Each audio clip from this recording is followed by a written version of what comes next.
tout ce dont on a parlé dans Coup d'État peut vous donner l'illusion qu'on s'adresse surtout et avant tout à des entreprises essayant de faire des choses immatérielles. Mais en fait, ce n'est pas le cas. C'est juste une vue de l'esprit. Parce que souvent, tout ce qu'on vous a exprimé, enseigné, etc., donne le sentiment d'être plus facile lorsqu'il s'agit de business non physique que de business physique. Mais en fait, les business physiques ont énormément d'importance. Et alors, je vais mettre dans le même panier aujourd'hui les gens qui veulent faire du hardware, les gens qui veulent ouvrir un magasin, les gens qui veulent faire du service, pour vous montrer qu'en fait, tout ça répond au même effort. Il faut savoir que le hardware et le fait et à peu près tous les business qui impliquent des coûts structurels de fabrication ont toujours eu auprès des investisseurs, auprès du marché, très mauvaise réputation. Il n'y a encore pas si longtemps, si vous alliez voir un investisseur en lui disant bonjour, je veux fabriquer des chaises intelligentes, ou bonjour, je veux ouvrir le restaurant de demain, ou bonjour, je veux faire une voiture qui roule tout seul, il aurait dit non, ça ne m'intéresse absolument pas, c'est trop cher, c'est trop compliqué, c'est trop incertain, c'est beaucoup, beaucoup, beaucoup trop complexe en termes de distribution.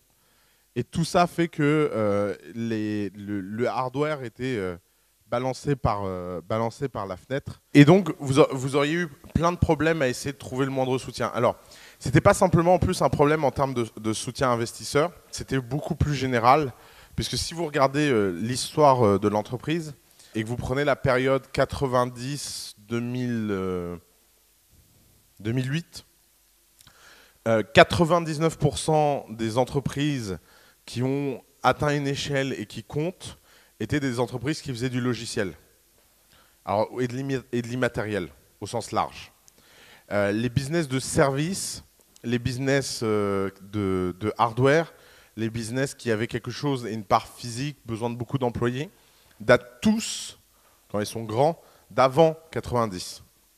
Parce qu'en 90, il y a eu cet Eldorado incroyable des gens qui n'ont pas besoin d'employés, qui n'ont pas besoin de choses physiques, et qui donc, c'est magique, vont faire des choses automatiques. Alors après, c'est plus ou moins vrai. Amazon est parti pitcher tout le monde en disant c'est génial, on n'a pas besoin d'ouvrir de magasin, on n'a pas besoin d'employés. Ils se retrouvent être maintenant l'un des premiers employeurs des États-Unis. Et ils ont des entrepôts partout, et c'est une galère pas possible. Mais ce n'était pas le pitch. Amazon n'a pas commencé comme ça. Amazon n'est pas venu en disant vous allez voir, on va se prendre la tronche et on va vendre des frigos. Ils sont venus, ils ont dit on va créer des librairies sans magasin. Et dire je vais créer des librairies sans magasin, ça faisait rêver tout le monde. Il faut bien comprendre comment Amazon a commencé. Et alors, qu'est-ce qui s'est passé c'est qu'en moins de 15 ans, le hardware est devenu aussi low-tech que le software. Alors, qu'est-ce que ça veut dire? Ça veut dire qu'aujourd'hui, vous pouvez développer des produits, vous pouvez développer des services, vous pouvez imaginer des choses à peu près à la même vitesse que vous n'imaginez des logiciels. Alors, avec évidemment des contraintes spécifiques, etc. Mais aujourd'hui, n'importe qui est capable de prototyper à peu près n'importe quoi. Alors, évidemment, il y a plein de tendances macro qui appuient ça. L'impression 3D qui est dans la pièce là-bas, le prototypage rapide, le fait que vous êtes capable de vendre sur Internet, le fait qu'il y a besoin de moins d'argent. Si vous prenez la courbe du logiciel, 95, vous avez besoin de 5 millions pour lancer une start-up. 2001, vous avez besoin de 500 000 euros. Aujourd'hui, vous avez besoin entre 0 et 500 euros. Ça c'est la courbe de lancement d'un logiciel. Si vous regardez aujourd'hui la courbe de lancement d'un produit ou d'un objet, on est passé d'à peu près 50 millions d'euros dans les années 90, parce qu'il fallait carrément acheter sa propre usine.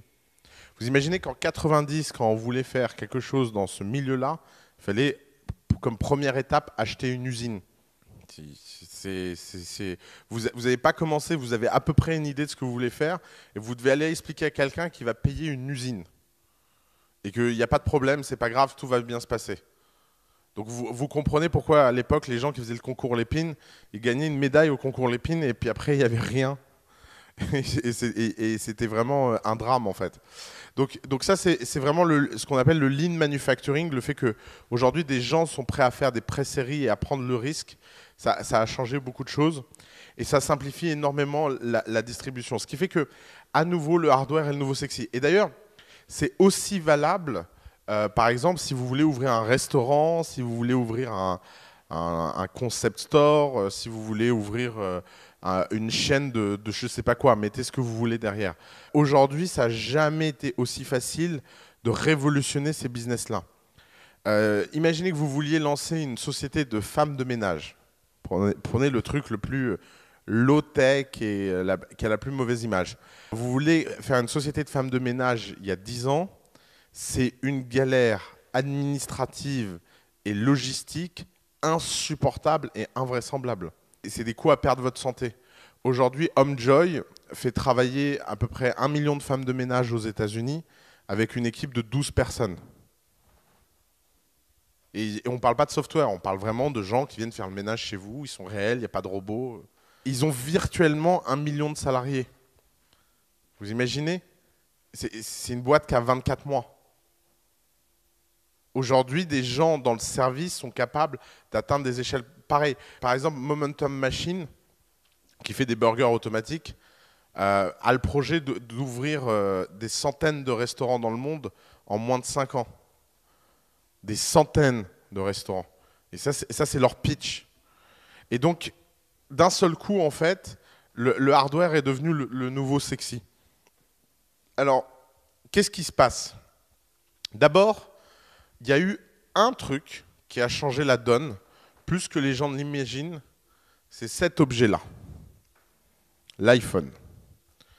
L'iPhone, en fait, est à lui tout seul responsable de la révolution hardware dans le monde, pour une raison très simple, c'est que tous les composants qui sont dans cet iPhone ont été copiés, violés, transformés par à peu près tous les prestataires chinois de Shenzhen. Et comme ils sont produits dans les Android, dans les iPhones, etc., à des centaines de millions d'exemplaires, le prix des composants est devenu très, très, très peu cher. Ce qui veut dire qu'aujourd'hui, n'importe qui peut utiliser des composants qui sont dans un téléphone, les acheter pour très peu cher et faire autre chose. Et c'est des choses qui impactent tout. Ça impacte l'immobilier, ça impacte la restauration, ça impacte... Tiens, par exemple, ça m'a vachement surpris, le spa de l'Intercontinental à Marseille vient d'ouvrir. C'est un tout nouveau spa, Parc la Reims. Et à l'entrée, il y a des bornes qui reconnaissent le client. Alors, je ne sais pas trop comment ça marche parce que moi, ça ne m'a pas reconnu. Mais c'était la première fois que j'y allais. Mais le type m'a expliqué qu'en fait, si je revenais, mes préférences étaient enregistrées par cette borne qui reconnaît à peu près la forme des gens. Je pense que ça fonctionne par reconnaissance faciale. Et ça me permet d'accélérer l'expérience spa.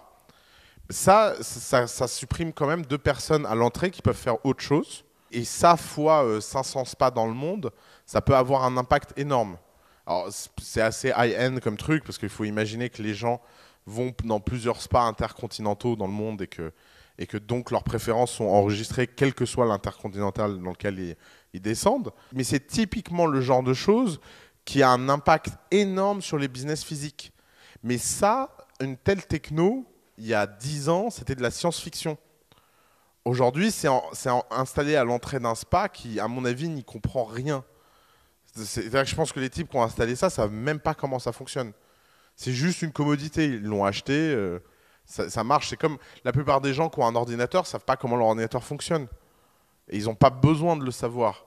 Et le fait que ces technologies soient en train de rentrer dans l'ensemble de la société, eh ben, ça veut dire que ça commoditise. Alors commoditiser, c'est un mot qui n'existe pas en français, c'est un barbarisme made in the family, parce qu'on ne veut pas dire banaliser, la traduction c'est banaliser, mais le fait de banaliser, on ne comprend pas très bien où ça veut en venir.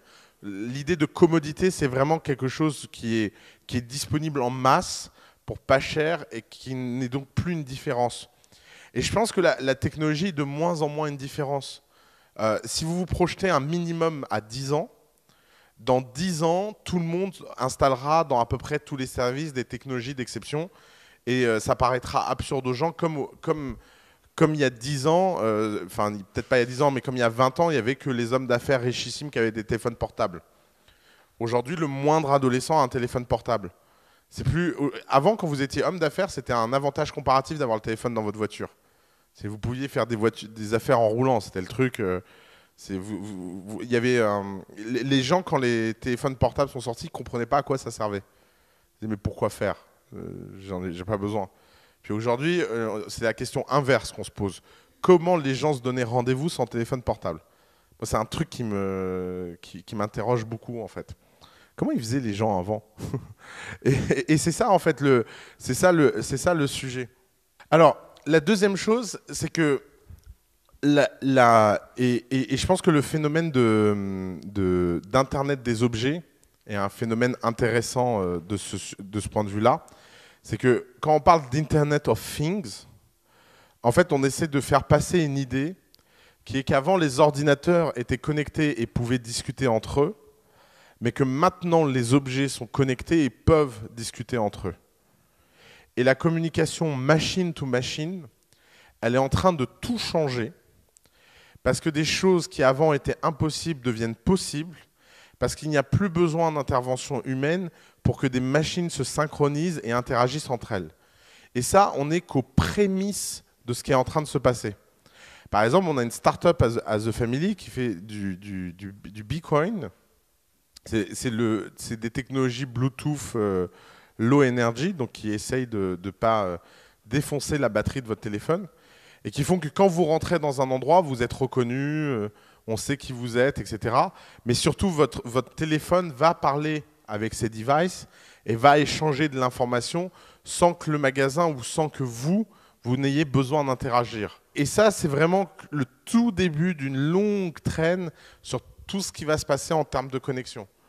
Et imaginez votre frigo qui se remplit tout seul d'après une liste préenregistrée, parce qu'il voit que quelque chose manque dans le frigo.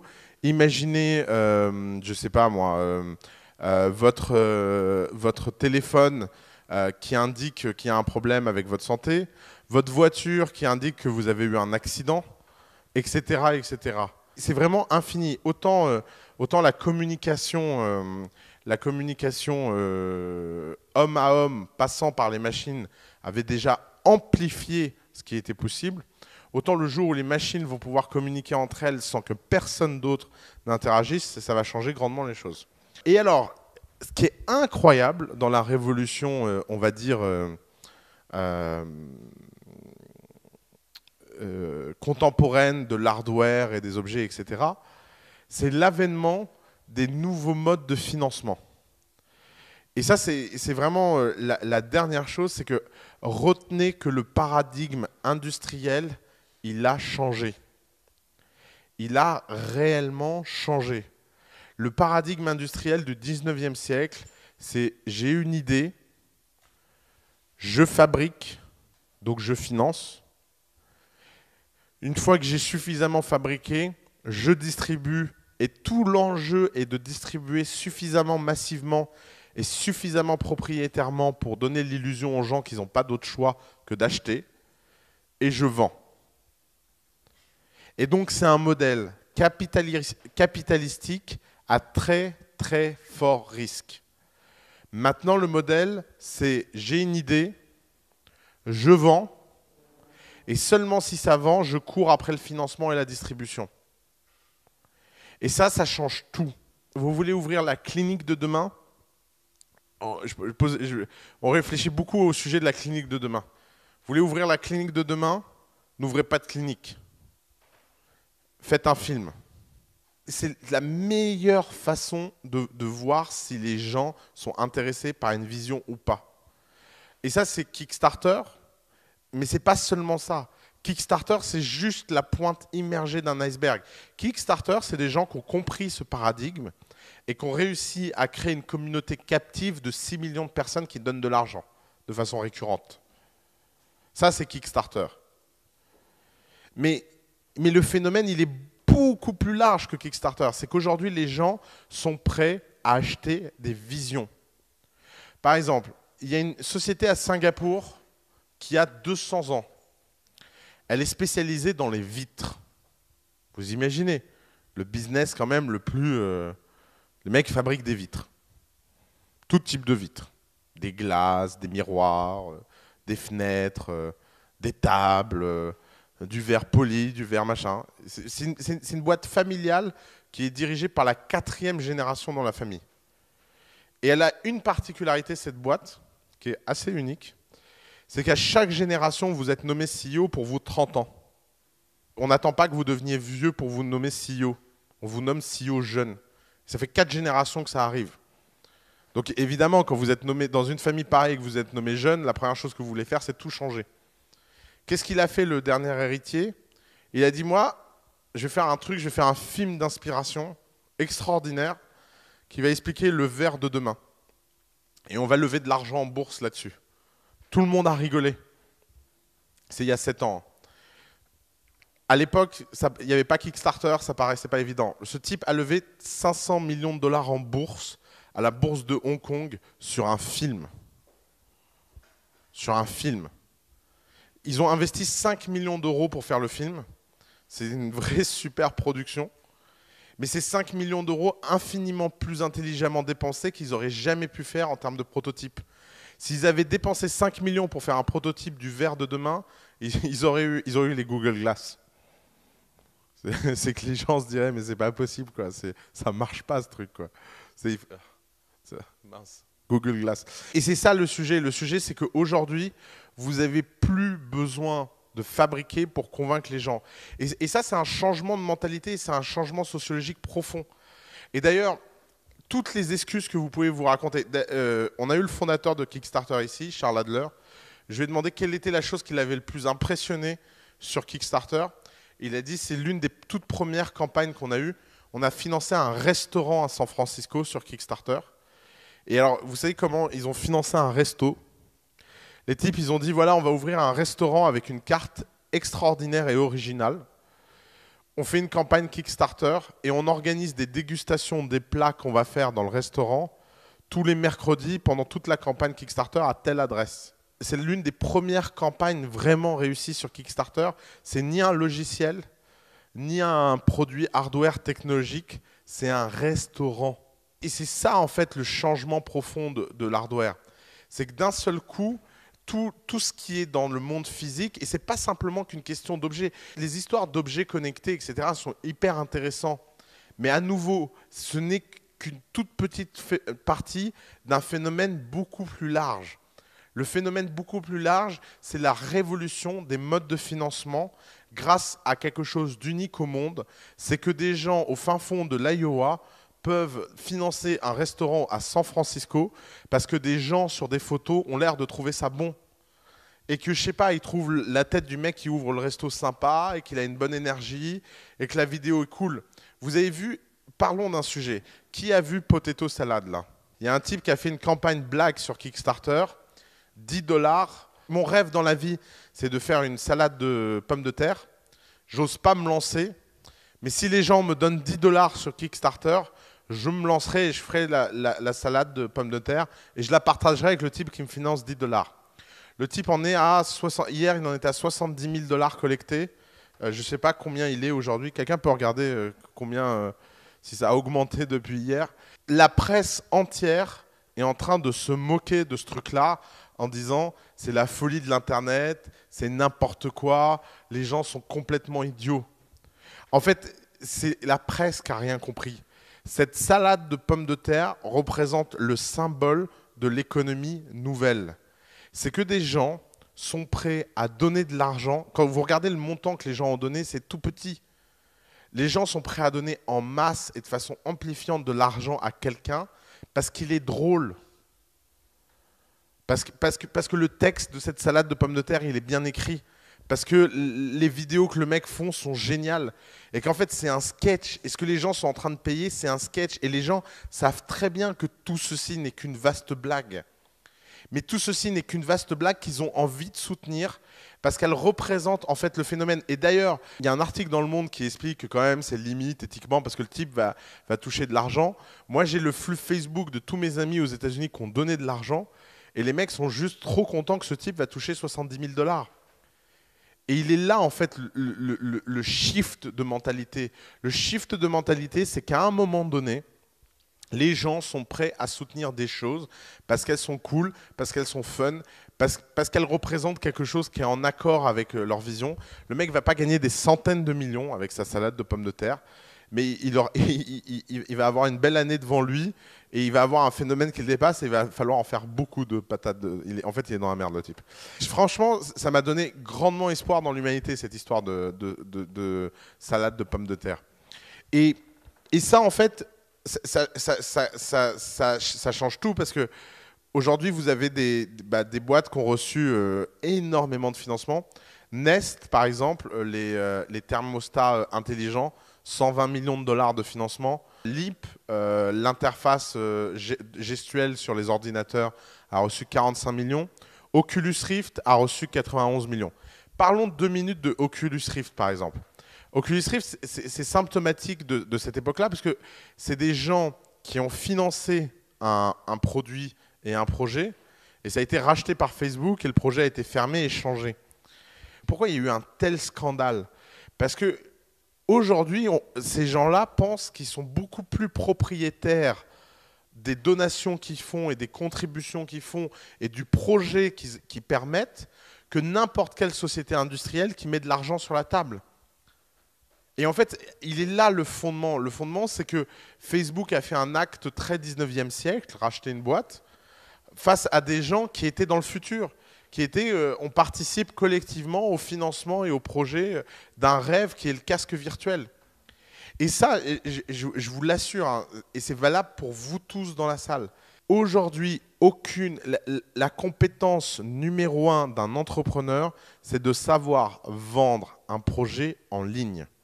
Vous pouvez apprendre plein de choses, vous pouvez apprendre le légal, vous pouvez apprendre tout ce que vous voulez, mais votre capacité à raconter des histoires en ligne et à vendre en ligne des projets et à enthousiasmer les gens juste sur des projets, c'est quelque chose qui compte énormément. Qui ici a vu la première vidéo de l'histoire de The Family? C'est une vidéo avec des films coupés. D'accord, ok, pas besoin de vous la remontrer. Mais par exemple, cette vidéo, elle est symptomatique de la façon dont on a pensé The Family. Quand on a fait cette vidéo, on n'avait pas de bureau, on n'avait pas de boîte, on n'avait pas d'équipe, on n'avait pas de stagiaire. En fait, on n'avait rien, on était juste tous les trois. Et j'ai écrit le texte de la vidéo après avoir vu Ratatouille pour la 10e fois de ma vie. Vraiment grand film, Ratatouille, je vous encourage tous à le voir. Et je me suis dit, tiens, c'est marrant, si on veut expliquer ce qu'est The Family, on a juste à faire un truc tout bête, c'est prendre des images pop qui nous parlent, et qui parlent à tous les gens à qui on s'adresse. Donc c'est facile de créer du lien. Les couper, mettre un texte et voir qu'est-ce qui se passe. Ça a été le fondement de notre action. On n'arrivait pas à y croire nous-mêmes.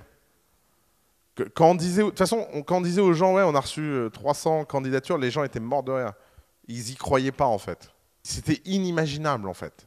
Et c'est ça, en fait, le véritable sujet. Juste pour vous donner un chiffre un peu macro, les VC technologiques, donc tous les gens qui d'habitude financent du software, ont l'année dernière mis 848 millions de $ collectivement dans des entreprises qui font du software, du hardware ou du service. Et la mode de la révolution des services est en marche. Vous pouvez prendre à peu près n'importe quel métier traditionnel, de l'hôtellerie, la restauration, etc. Et vous pouvez imaginer la version du futur et vous allez pouvoir trouver des financements si vous arrivez à raconter la bonne histoire. Alors, tout ça vient avec une révolution des business models. N'oubliez jamais, en général, les grandes révolutions sont toujours accompagnées d'un business model nouveau qui les accompagne. Toujours. C'est très très rare. Prenons un exemple. Vous êtes Google. Vous créez le premier moteur de recherche du monde et vous avez 1 milliard de visiteurs par jour. Vous pouvez faire une bêtise, c'est mettre du display ads. Pourquoi une bêtise? Parce que ça réduit l'expérience, parce que ça fait chier tout le monde, parce que c'est pas bon. Ou sinon, vous résistez et vous inventez Google AdWords. Et Google AdWords explique autant le succès de Google que Google explique le succès de Google AdWords. Parce qu'une fois que vous avez un business model qui est vraiment en accord avec la philosophie de ce que vous faites, eh ben, ça tourne. Prenons la restauration. Par exemple, la mode des all you can eat aux États-Unis, qui n'a jamais pris nulle part ailleurs. Pourquoi aux États-Unis les all you can eat fonctionnent tellement? Parce qu'il y a quelque chose de très raccord avec la culture américaine où la quantité vaut mieux que la qualité. C'est le sentiment de satiété qui est recherché par cette société de la consommation. Pourquoi tous les restaurants qui ont essayé de copier ça à l'étranger ont mal fini? Et flunch en premier? Pour la raison très simple, c'est que partout ailleurs dans le monde, on se dit mais c'est pas possible, ça ne va pas être bon. Et les business models ont autant d'impact dans la structuration et la perception de ce que vous faites que ce que vous faites. Si par exemple vous développez un produit de luxe et que vous le vendez pas cher, vous n'arriverez jamais à le vendre. Parce que ce ne sera pas perçu comme quelque chose de luxe. Le luxe, c'est tout ce qui est plus cher que c'est nécessaire de l'être. Et il est là le sujet. Le sujet, c'est que vous devez être dans des réflexions profondes sur qu'est-ce que les gens... Et c'était notamment la question que tu me posais tout à l'heure. C'était, est-ce que je dois afficher le prix ou pas? J'en sais rien. Faut juste être en accord avec ce que les gens attendent. Et être raccord, c'est vraiment l'idée d'être raccord, en fait. Et être raccord, ça demande de vivre, en fait. Ça demande de développer de l'instinct, ça demande de comprendre les gens. C'est pas juste une méthode. Alors, l'une des grosses révolutions dans le hardware, qui a été lancée, en fait, mine de rien, en France, avec les offres triplées et les fameuses box, c'est le HAAS. H-A-A-S.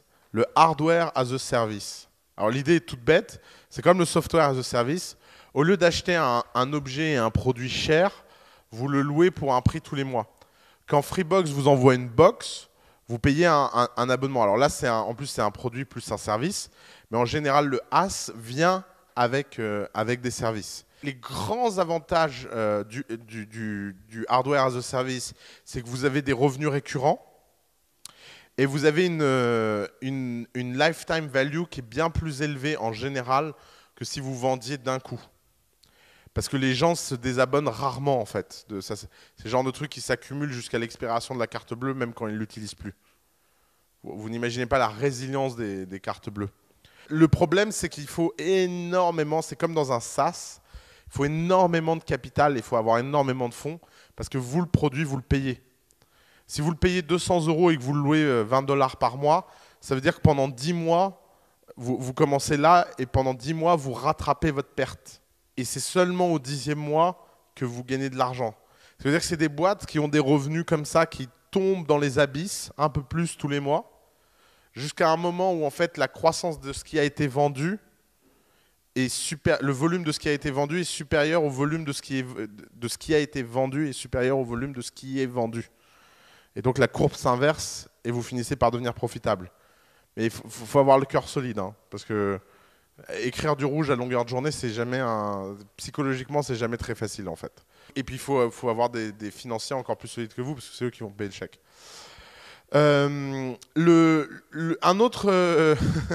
Un autre business model assez intéressant, je ne sais pas si vous connaissez Paper 53. Personne connaît Paper 53. C'est un stylo smart et connecté et qui est écrit comme un crayon de papier, quoi. Et qui permet de faire des dessins, par exemple, et ça enregistre le dessin. Et alors, le business model de Paper 53, c'est le hardmium. De toute façon, vous allez voir, on réinvente toujours, on reprend toujours des modèles et on les applique. Alors, qu'est-ce que c'est le hardmium? C'est le fait que vous offrez gratuitement le hardware, gratuitement, et par contre, vous faites payer le software et le service de façon récurrente. Alors, ça a un avantage énorme, c'est qu'à peu près n'importe qui vous achète votre objet. Par exemple, c'est Square. Square, c'est un hardmium. Ils distribuent leur objet gratuitement. Par contre, à chaque fois que quelqu'un paye, il touche une commission. L'autre gros avantage, c'est que vous développez une communauté tellement vaste, tellement vite, que vous obtenez du feedback beaucoup plus rapidement. Parce que vous n'avez pas besoin d'attendre que ce soit vendu et que les gens achètent pour avoir du feedback.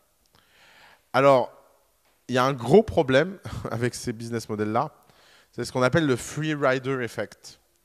C'est que d'un seul coup, vous avez plein de gens qui ont juste un intérêt énorme à simplement en acheter, mais pour jamais l'utiliser, mais parce que c'est cool.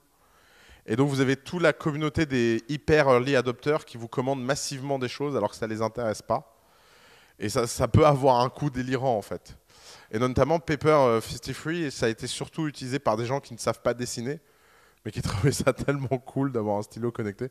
Mais je pense qu'ils n'ont jamais payé le service après, en fait. C'est le gros problème, en fait. Et je pense que le bon raisonnement sur le hardmium, c'est quand vous avez quelque chose de profondément consumer et qui se répète. Un truc dans l'automobile peut être hardmium, par exemple. Typiquement. Alors,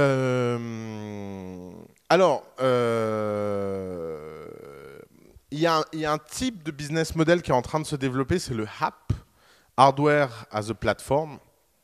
C'est le fait que vous allez fournir à des gens qui veulent faire des business de service une capacité logistique hardware librement qu'ils vont pouvoir programmer et utiliser. Par exemple, un bon exemple de app, on a une boîte dans The Family qui fait la carte des restaurants du futur. C'est-à-dire qu'ils font un menu connecté et c'est sur du papier électronique, etc. Ben ça, typiquement, ça va permettre à n'importe qui de pouvoir développer des services dans n'importe quel restaurant parce qu'il y aura l'infrastructure. Les ordinateurs sont une forme de app parce que les gens peuvent venir développer des logiciels. Les téléphones mobiles en sont une. Je ne sais pas qui connaît Leap ici. Ouais, alors là, c'est vraiment le truc geekos absolu, mais Leap, ça permet en fait de connecter un petit device qui permet de rendre l'ordinateur contrôlable par des gestes en l'air. C'est la fameuse interface Minority Report que tout le monde essaie de faire depuis que Minority Report est sorti. Même si moi, je ne me vois pas au bureau en mode toute la journée. Mais Leap est un bon exemple de hardware as a platform. Alors, les gros avantages de hardware as a platform, c'est que le potentiel de revenu est infini. L'acquisition cost est très très faible. Par contre, vous avez besoin, votre client ne sont pas les utilisateurs, votre client sont les développeurs. Et ça, c'est un truc terrible. Parce que vos consommateurs sont les utilisateurs, mais vos clients sont les développeurs. En général, quand dans une société, vous avez une distinction entre les consommateurs et les clients, c'est le début de la galère. Vous voulez un exemple typique? Les jouets pour enfants. Les jouets pour enfants, votre consommateur, c'est les enfants, mais votre client, c'est les parents. C'est eux qui achètent. Et c'est pour ça que développer des jouets pour enfants, c'est très, très, très, très dur.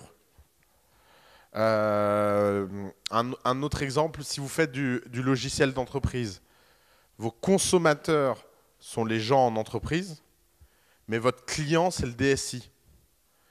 Et je ne sais pas s'il y a des DSI dans la salle, mais c'est la pire population à qui parler. C'est connu, quoi. Vaut mieux se jeter par la fenêtre que de commencer à parler avec un DSI.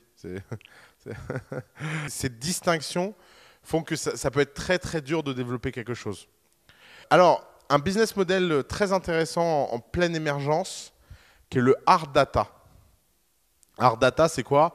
C'est le fait que vous fassiez un service ou un produit qui permet de collecter massivement de la donnée. Vous le faites gratuitement en vue de revendre cette donnée. Alors, vous voulez un hard data très original et intriguant, le médecin as a service. J'ai vu ça hier. Je vous fais le pitch. Votre médecin est gratuit. Vous ne payez rien. Il est payé par des sociétés pharmaceutiques. En échange, vous vous engagez à tout ce qu'il fait sur vous. Les datas servent à des labos pour faire des expériences et accélérer le rythme des tests cliniques. Les labos pharmaceutiques ont tellement d'argent que payer des armées de médecins, c'est vraiment facile pour elles. Et donc, vous offrez une forme de médecine gratuite parce que, en échange, vous devez remplir des questionnaires. Et donc, au lieu d'avoir une consultation qui est seulement orientée sur vous, vous avez une consultation qui est orientée sur vous, plus sur l'environnement. C'est hyper sérieux comme sujet. Et ça, dans le genre disruption qui font hyper mal, si les labos pharmaceutiques arrivent à faire une révolution pareille, c'est-à-dire que les labos pharmaceutiques vont intégrer la chaîne de valeur entre les médicaments et les médecins. Et là, pour le coup, dans le genre menace pour la démocratie, là, ça se pose là. C'est-à-dire que vous devenez payeur, distributeur, et ça devient très compliqué à gérer. Sauf qu'il y a un problème, c'est qu'il n'y a aucun régime de sécurité sociale du monde qui survit. Aucun. Vous savez, c'est toujours comme ça que ça commence les problèmes. C'est quand vous avez un business model qui n'est pas sain et qui accumule de la dette, à un moment ou un autre, les gens en ont marre et sont prêts à prendre des solutions qui sont à l'extrême opposé et qui sont peut-être pas en fait les solutions les plus agréables. Mais par exemple, cet exemple de hard data, alors il y en a d'autres, par exemple Nest, le thermostat. Le thermostat coûte 250 $ ou 300 $ à fabriquer, je crois, et ils vous le vendent 99 $. Donc c'est pas gratuit, mais c'est, disons, à 2/3 subventionné. Pourquoi? Parce qu'ils veulent récupérer toutes les données de la maison et devenir le cœur de l'information. C'est pas pour rien que Google les a rachetés. En fait, c'est terrible parce que quand tu es le meilleur et qu'en plus tu es le moins cher, parce que tu peux te permettre de vendre à perte parce que tu as levé je sais pas combien de centaines de millions, d'un seul coup, en fait, la notion même de concurrence disparaît, en fait. Parce que tu sais pas quoi faire, en fait. Si un type te dit, moi, je fais le meilleur truc et en plus, je te le donne, et toi, tu dis, oui, alors moi, je fais un truc moins bien et en plus, c'est cher, mais j'ai pas d'argent. Ça devient un vrai problème. Mais ils sont, enfin, les stratégies monopolistiques, il y a un endroit au monde où ils sont bons, c'est les États-Unis, et c'est parce qu'ils sont capables de faire des paris incroyables.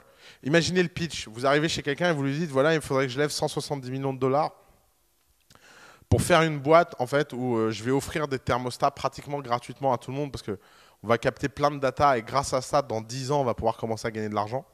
Enfin, je pense que la plupart des financiers dans le monde se disent oui, oui, oui, très intéressant. Revenez me voir quand vous revenez me voir bientôt. Et c'est la grande capacité américaine à produire du truc.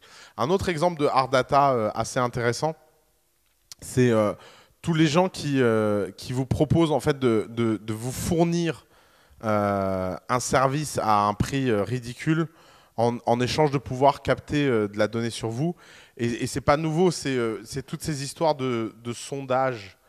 Vous savez, quand vous répondez à des enquêtes en ligne, vous pouvez être amené à avoir des gens qui vous proposent un service ou un produit gratuitement en échange de remplir un questionnaire. Ben, en fait, ce que le numérique permet, c'est que le numérique permet de passer ça à l'échelle. Avant, il y avait quelques personnes qui étaient acquises dans la rue de façon un peu désordonnée. Maintenant, vous pouvez imaginer que les gens sont acquis massivement en ligne. Alors, il y a un problème dans ces business models, c'est qu'il n'y a pas encore une boîte au monde qui a trouvé une méthode de monétisation de la data efficace. Juste petit risque dans ces modèles, assez minime en fait. Alors, tout ça est vrai, et toute la révolution hardware est super intéressante, mais il y a quelque chose d'encore plus important à garder en tête, c'est que si vous faites quelque chose qui est dans le monde physique, vous n'avez qu'une seule obsession, le cash. Parce que le cash, c'est dans le software, l'internet, etc., cash is king. Mais alors, dans la réalité, cash is mega king. Parce que d'un seul coup, il y a plein de choses qui peuvent tourner très mal si vous êtes à court de cash. Si vous avez un restaurant et que vous ne payez pas votre loyer, vous n'avez plus de restaurant. Si vous vendez des enceintes et que vous ne payez pas votre fournisseur qui fabrique les enceintes, vous n'avez plus d'enceintes.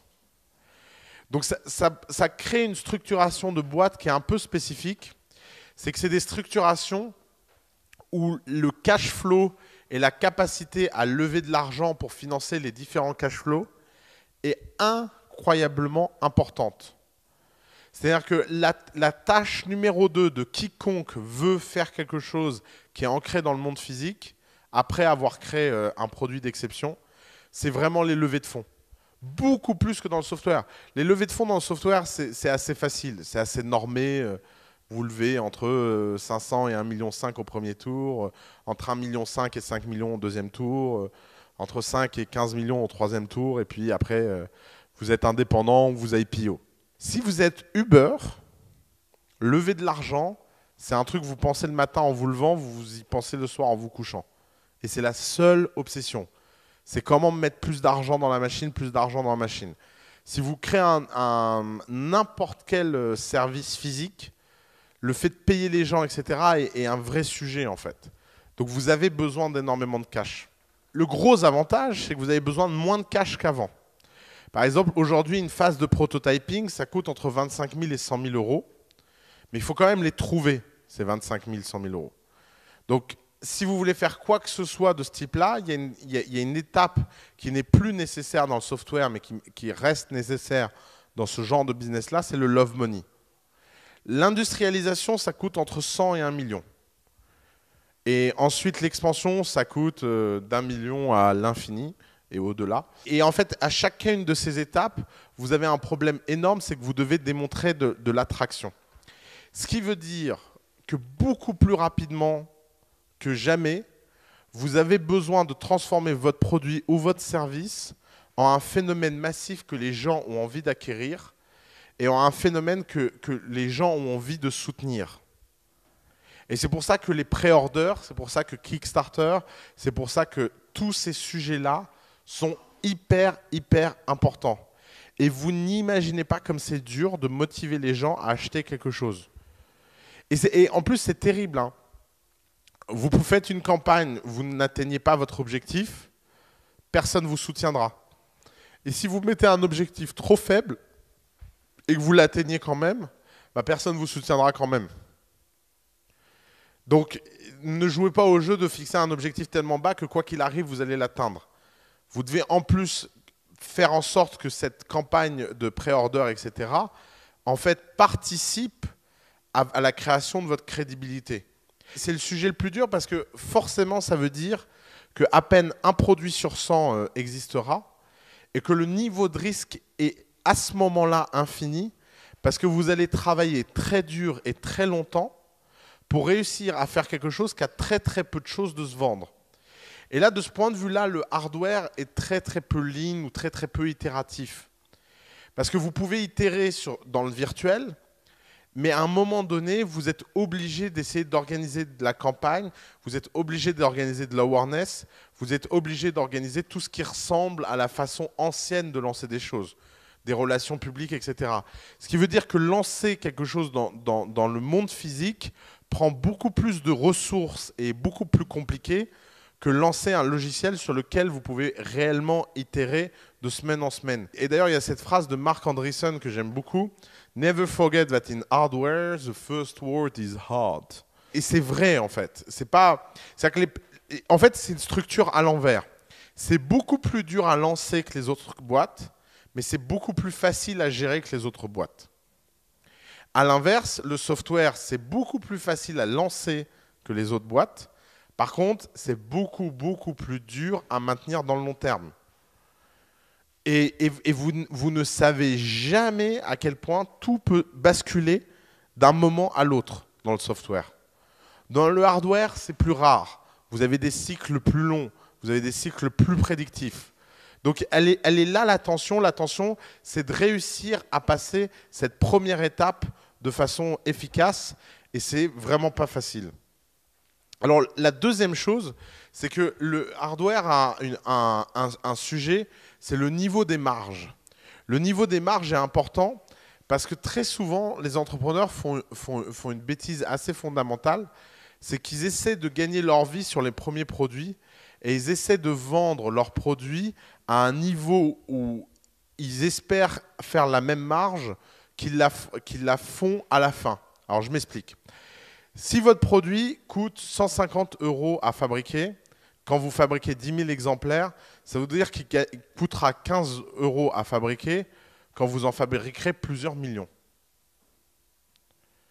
Parce qu'il y a des économies d'échelle et il y a des phénomènes structurels qui font que plus vous fabriquez quelque chose, moins ça coûte cher à l'unité à fabriquer.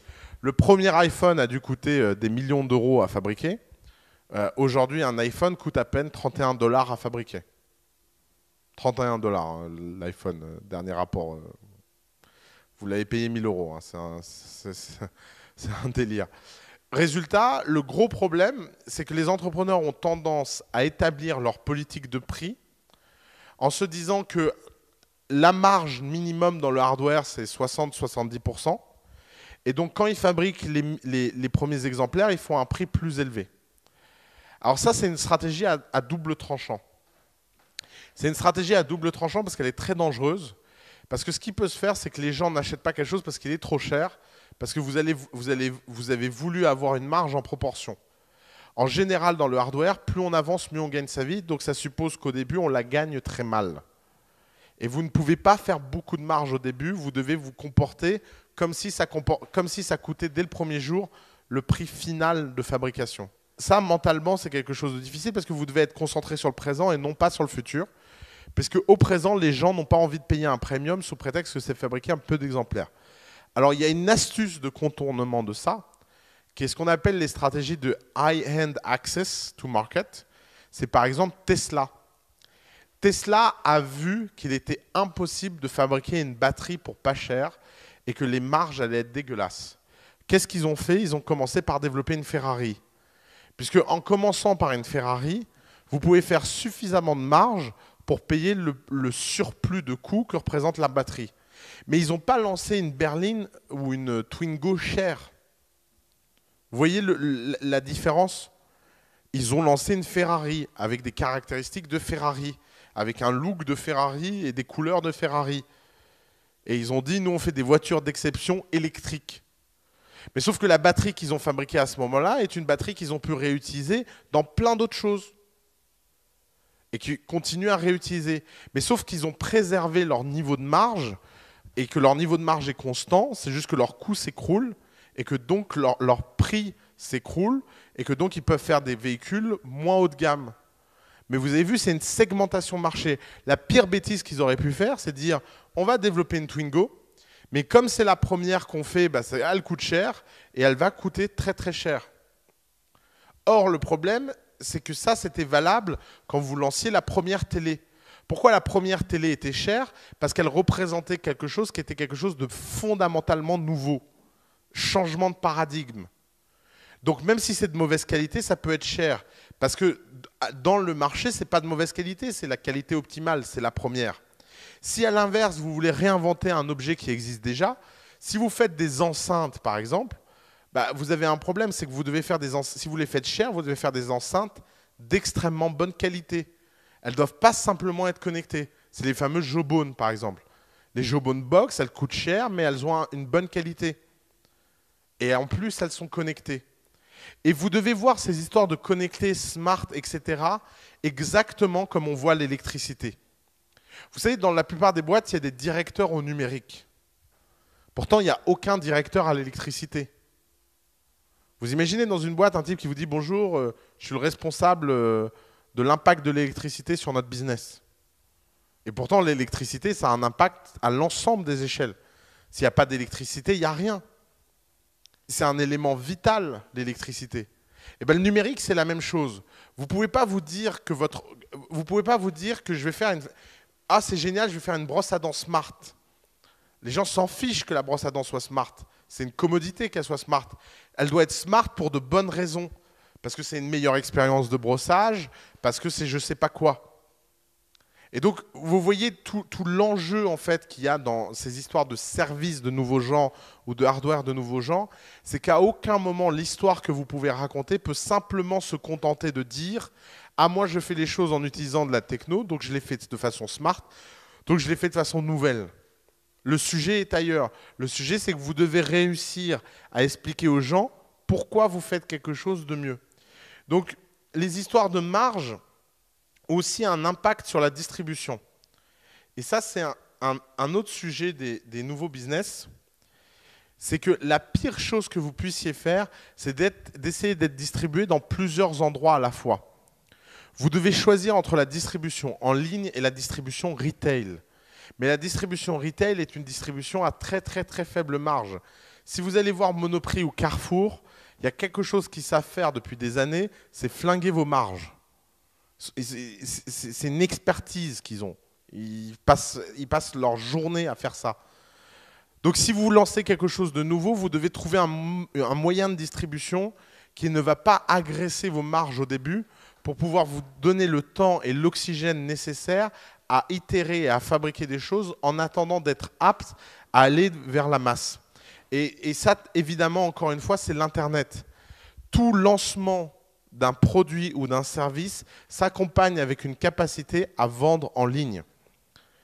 Si vous voulez aujourd'hui lancer une chaîne de restauration, la chose la plus importante à faire, ce n'est pas la chaîne de restauration, c'est le site Internet. Ça peut paraître dingue, mais en fait, c'est le cas. Pour une raison très simple, c'est que c'est votre seul espoir de pouvoir lutter contre un Starbucks ou lutter contre un McDonald's ou lutter contre le resto sympa du coin. Et si vous regardez qu'est-ce qui reste par exemple aux libraires face à Amazon, et ben en fait, assez bizarrement, ce qui leur reste, c'est l'Internet. Et etc., etc. L'événementiel, les réseaux sociaux, le fait de créer une communauté. Plus ces géants vont réussir à commoditiser des fonctions entières de la société, plus les niches auront besoin d'être de très très haute qualité et d'être hyper solides sur leurs arrières. Et c'est ça en fait le sujet. Soit vous êtes un géant, soit vous êtes petit, mais vous êtes très très très solide. Vous êtes une forteresse imprenable.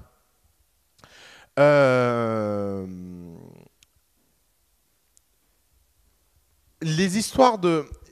Un autre point, c'est que quand vous faites des choses physiques, vous ne devez jamais sous-estimer à quel point vous pouvez quand même tester, vous pouvez quand même itérer et vous pouvez quand même faire les choses qu'on fait le mieux dans le software. Un des exemples incroyables que je connais, c'est Jawa, par exemple, cuisine indonésienne.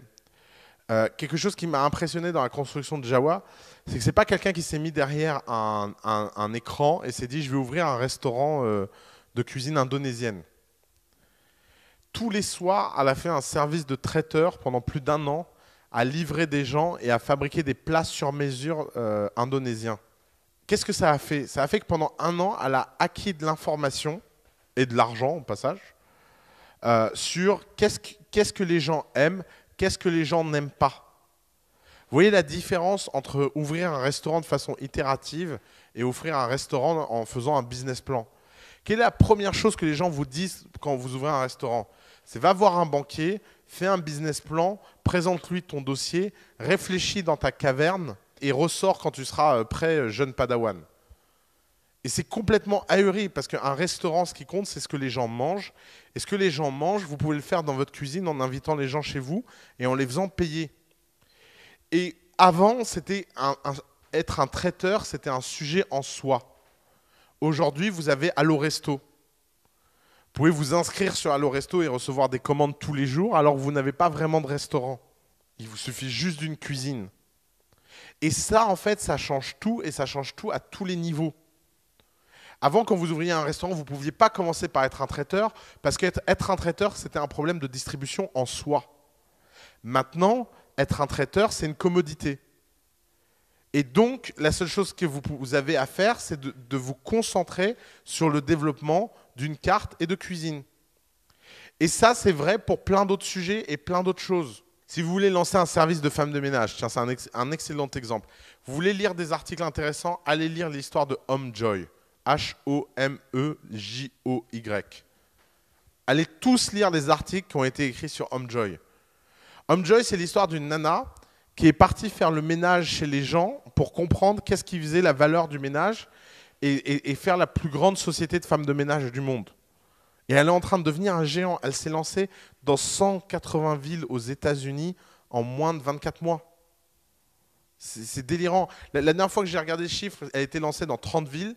Il y a un article qui a été écrit quand elle a été lancée dans 60. Maintenant, elle est dans 180 et j'ai l'impression qu'elle va plus vite qu'il est possible d'imaginer d'aller. Or, pourquoi Homejoy est possible? Homejoy est possible parce que Craigslist existe. Si Craigslist n'existait pas, ce serait impossible pour Homejoy d'exister. Parce que avant, le problème quand on faisait une société de femmes de ménage, c'était pas de faire du ménage de qualité. Le problème, c'était de trouver des gens qui ont besoin de ménage. Mais maintenant, les gens qui ont besoin de ménage, ils vont tous au même endroit. Ils vont sur Craigslist. Et parce qu'ils sont tous sur Craigslist, si vous arrivez à les capter d'une meilleure façon, avec une meilleure qualité, c'est vous qui gagnez. Et c'est ça le grand enseignement que vous devez comprendre. C'est que pendant très longtemps, les histoires de business étaient des histoires de distribution. Ce qu'il fallait maîtriser, c'était la distribution. Aujourd'hui, la distribution pour la plupart des produits physiques est en ligne. Vous savez combien ça prend de temps d'avoir un produit référencé sur Amazon ? 5 jours et un rendez-vous. 5 jours et un rendez-vous et vous êtes référencé sur Amazon. Vous imaginez ce que ça veut dire? C'est vrai que vous avez une infrastructure où les gens peuvent aller payer et acheter et commander avec un tiers de confiance incroyable qui est Amazon, sans aucun souci, en moins de 5 jours. Alors après, je ne vous garantis pas que tout le monde qui rentre dans ce process de 5 jours est sélectionné. Mais vous voyez le sujet. Le sujet, c'est ne plus d'avoir d'accord de distribution. Le sujet, c'est d'avoir un produit suffisamment bien, suffisamment impressionnant, que quand vous arrivez dans le bureau du type à Amazon à Londres, d'ailleurs c'est à Londres que ça se passe, assez bizarrement, que vous allez à Londres dans le bureau du type pour être distribué dans le monde entier sur Amazon, bah, ça prend un rendez-vous de 2 heures et un dossier, et vous avez une réponse 5 jours après. Et donc ce qu'il faut travailler, c'est le dossier et le produit, et non pas en fait la distribution. Quand vous voyez le temps qu'il faut pour que des vendeurs de jus de grenade soient distribués dans des casinos et des monoprix, c'est 3 à 5 ans de discussion, de machin, de trucs. L'Internet a complètement changé ça. Complètement. Et ce qui fait que, reprenons l'exemple du restaurant tout à l'heure, c'est que si vous êtes traiteur pendant 1 an, c'est-à-dire que le jour où vous lancez votre resto, dès le premier jour, vous avez déjà un fichier client de gens qui vous aiment. Si vous arrivez à livrer 4 personnes par soir et que vous le faites pendant 1 an, ça fait quand même 1200 personnes. Ça fait déjà 1200 clients le premier jour qui connaissent votre restaurant, vous n'avez même pas commencé. Vous voyez la grande différence entre le monde d'avant et le monde d'aujourd'hui ? Dans le monde d'avant, quand on ouvrait un restaurant, il fallait attendre en moyenne entre 3 à 6 mois pour commencer à avoir de la clientèle et que ce ne soit plus l'effet vide.